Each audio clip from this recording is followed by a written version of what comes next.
Good evening, miss. I'm Dr. Reed. I'd like to ask you a few questions. I know what you're thinking.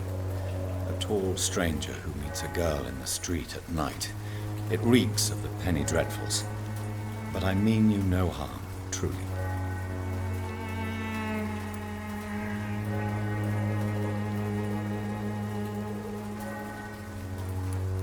Camellia, I know you work for Dorothy Crane. Please tell me about her secret dispensary. A stubborn and mute comrade. Nurse Crane and Darius Petrescu have been clever. Tell me about Richard Nithercott. I understand he is quite fond of you, Camellia.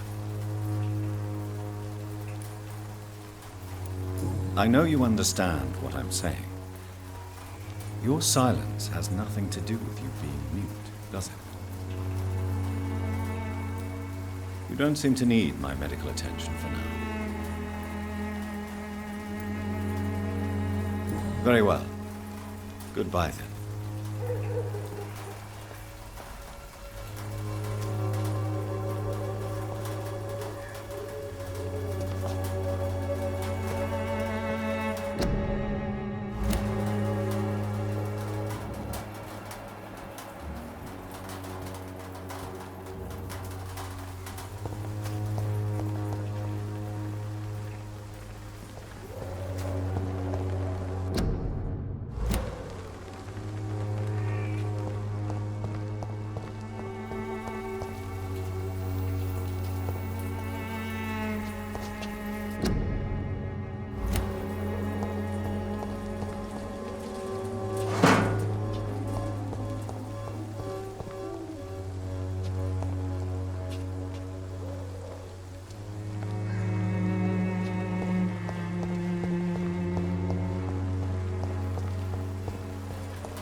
The content of Darius' letter to his children could give me more leverage to enter.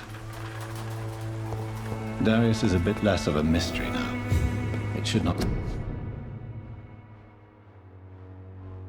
be that difficult to incite him to let me in.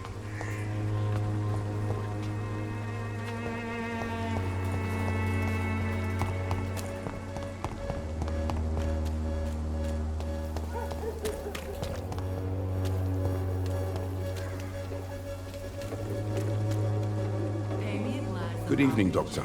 Can I help you?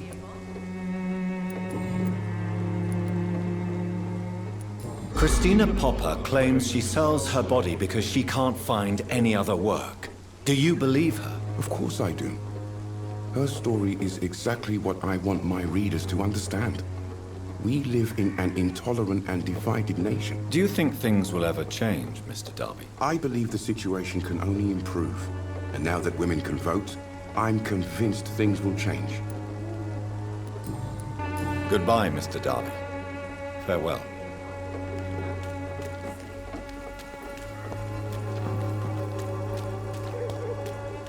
I'm cheap and I'm clean, I promise.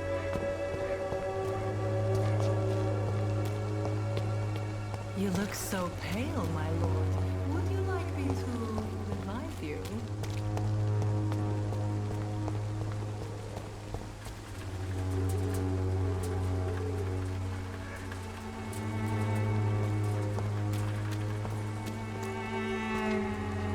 You again? What do you want this time?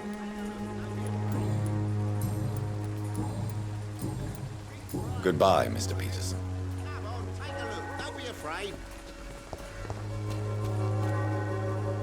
Fancy buying something, sir? You never lose your focus, do you?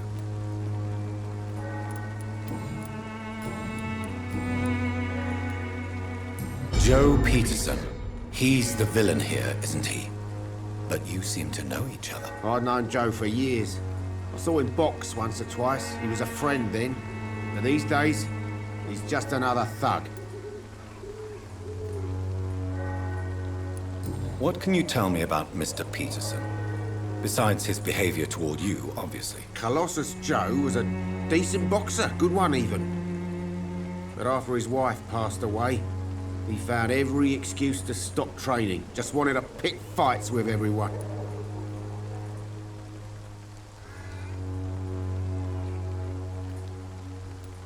Without making excuses for him, it's safe to say that despair can poison even the sanest mind. We've all had some rough times, ain't we? But most of us don't use our fists to see us through. And no one has ever stood up to this thug. Nobody would be fool enough to stand against a wet boot boy. What do you know of Harry Peterson? The boy seems so fragile. Not like his father at all. Harry's a good boy, but he spends most of his time complaining. He's had it tough, all right, but he needs to grow a pair. What troubles him exactly? Well, despite being his father's son, almost everything, I think. He never wanted to come to Whitechapel in the first place. Hates this place more than most of us. Goodbye for now, Mr. Lewis.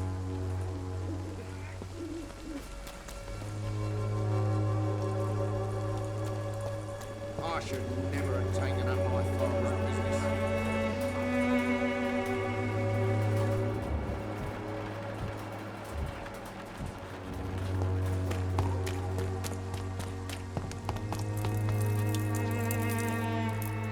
You again? What do you want this time?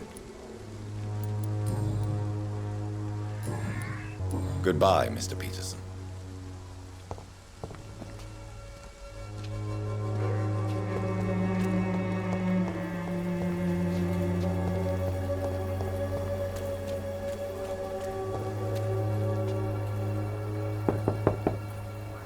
Mr. Petrescu, just 1 minute, please. You again? Go away. Sir, wait. Stop this nonsense. I know Nurse Crane is here. Shall we speak man to man, you and I? All right. Speak up. Don't you see we're on the same side? We fight to help the poor, sick, and abandoned. I'm nothing like you, Mr. Doctor. Yes, you are. You too believe in providing medical care without charge. You know what we have to sacrifice to make the world a better place. I have to admit your words have conviction. All right, I'll let you see Dorothea. Don't make me regret this, though.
If you want to talk to Dorothea, you must go across the courtyard and take the stairs. We've not been formally introduced.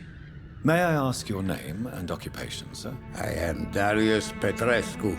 I'm here to keep snitches and spies away from Dorothea. And I also run this little print shop. Do you need some help, Mr. Petrescu? I am very tired, but that is all. I don't need you, Doctor. Well, if you feel all right, that's fine.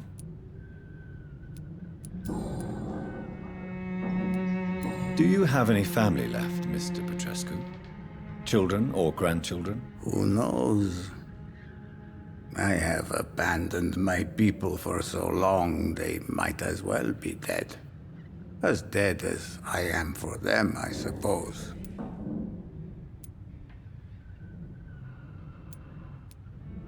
Don't be embarrassed, sir. If you must know, my own father disappeared many years ago, and I forgave him. It's quite awkward to talk about our families like this, but thank you, Dr. Reed. I appreciate your trust. This war won't last forever. Did you ever think of returning to your country now it's free? No. I have taught strength and determination to my sons and daughters.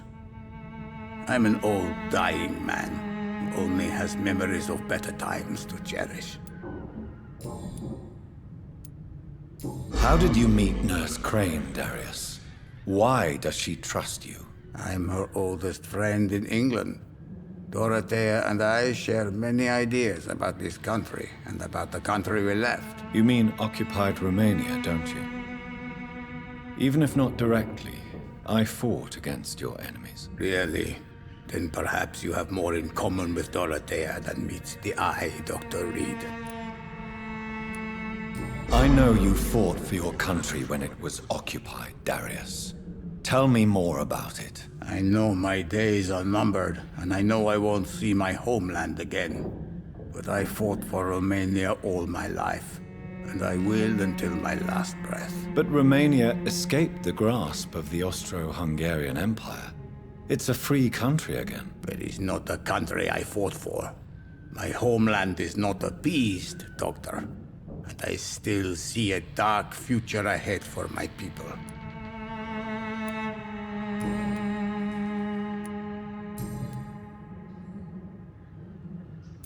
So Dorothy's real name is not Crane. Like myself and many people in this area, Dorothea is from occupied Romania.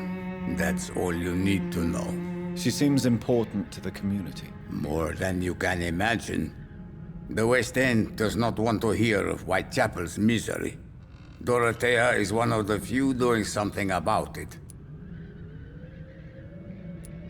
Tell me everything you know about Camellia, the mute florist. I do not believe in the afterlife, Doctor, but I'm almost convinced Camellia is an angel. She volunteered to give out our medical leaflets. Are you not worried for her safety? She is as brave as she is tough, and clever, too. If only I had met her when I was younger. Are you in love with Camellia, Mr. Petrescu? Don't be stupid. If I had met her when I was younger, we could have won our revolution. Who is she, really? Do you know where she's from? She's not from around here, that's all we know. Camellia is not even her name. It's her favorite flower. You say she has no close family. Well, there's that awful poet who constantly follows her around like a lost puppy. A good man for sure, but a very poor writer.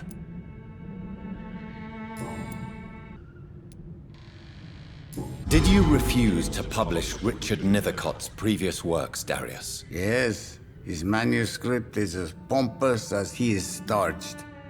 Now there's a man who loves the sound of his own voice. You could have told him so. As a great writer recently said, politeness is the most acceptable hypocrisy. Goodbye, Mr. Petrescu.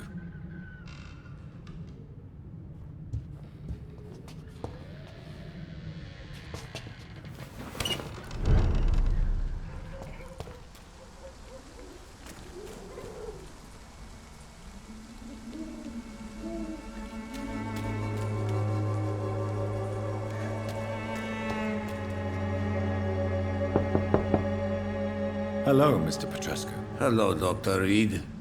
Come on in.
Can you hear my voice?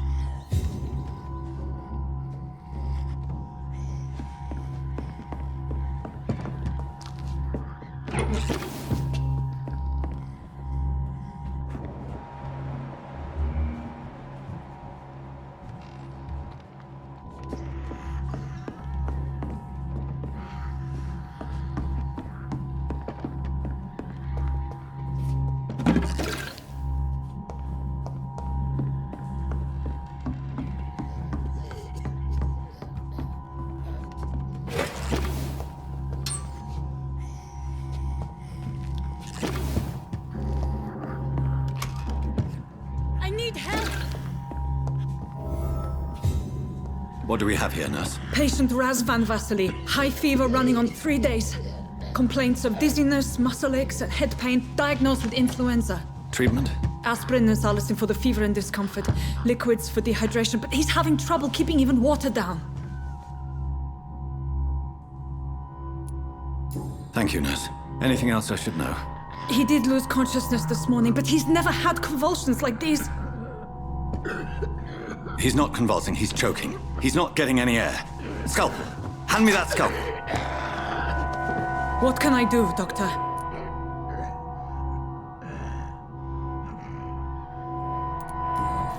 It's too dangerous to operate with these convulsions. Sedative, nurse. Do we have any anesthetics? I'm sorry, Doctor. None at all.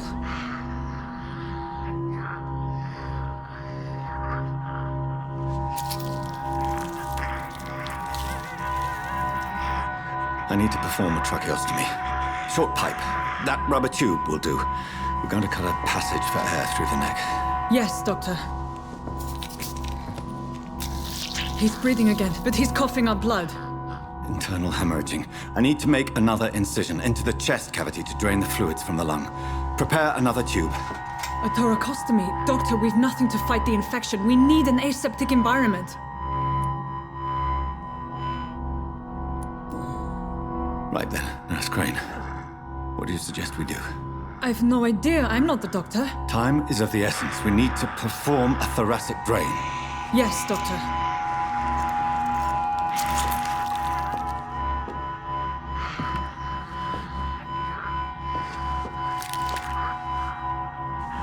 He's still bleeding, Doctor. I'm losing his pulse. The drain must have punctured the intercostal artery. There's too much blood. Are you all right, Doctor? I can't see.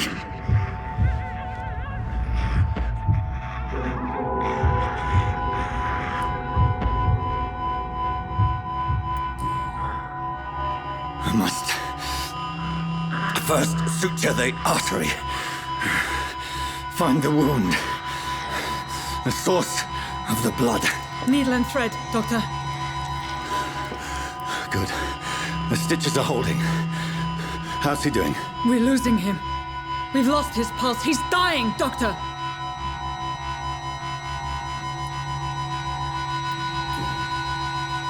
Cardiac massage, now. Cardiac... What? Are you making this up as you go along?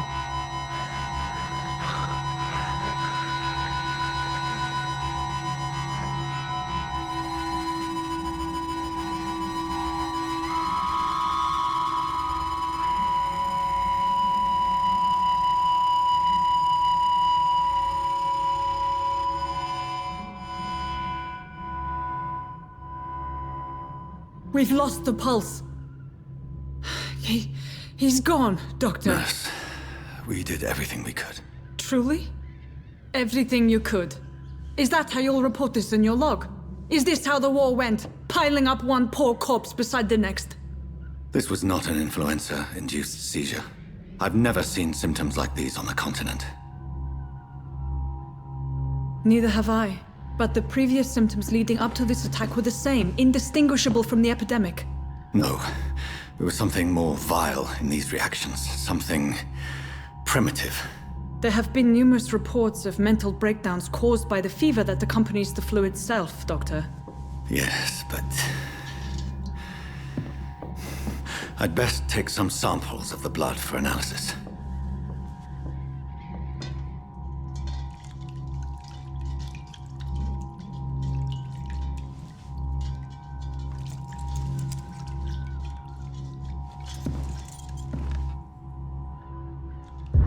doubt you're here to test my bedside manner.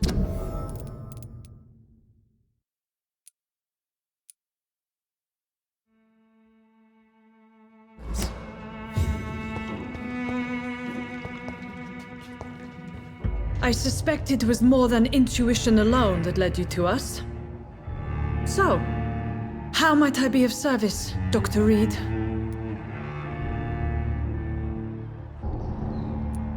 I've come to put an end to this insufferable blackmailing, Dorothy. Doctor, you think your warnings scare me? I've stolen and plied, blackmailed and lied, but what else am I to do? I'm all these people have. You've convinced me of the sincerity of your actions and their noble justifications. But all the same, blackmail is a crime, and it will stop, Nurse Crane. So, are you going to turn me over to the authorities?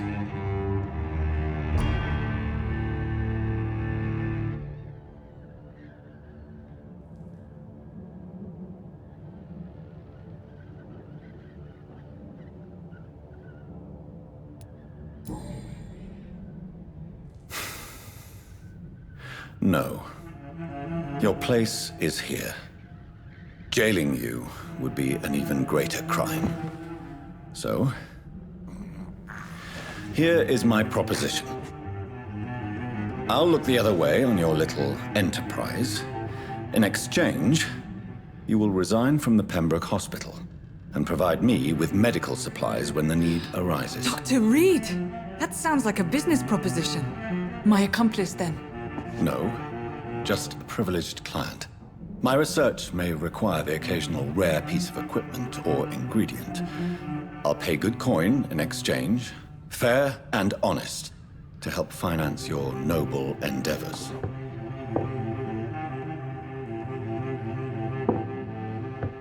We have ourselves a deal, Doctor. Good customers are always welcome. Yes, Nurse Crane. We have a deal.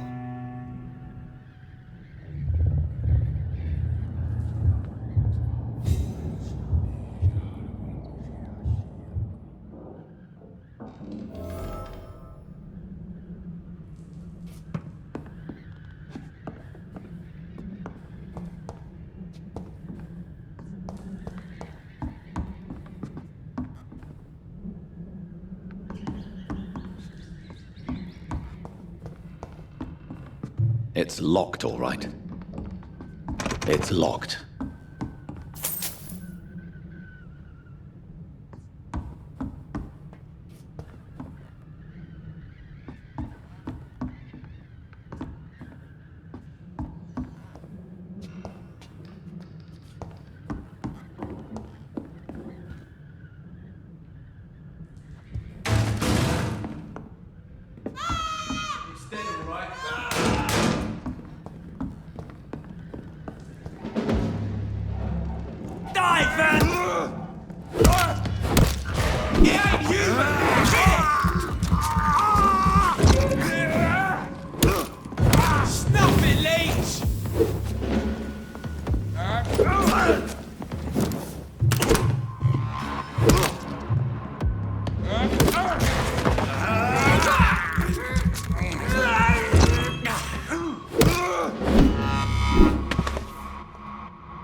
Over there! There's one of them things! Fucking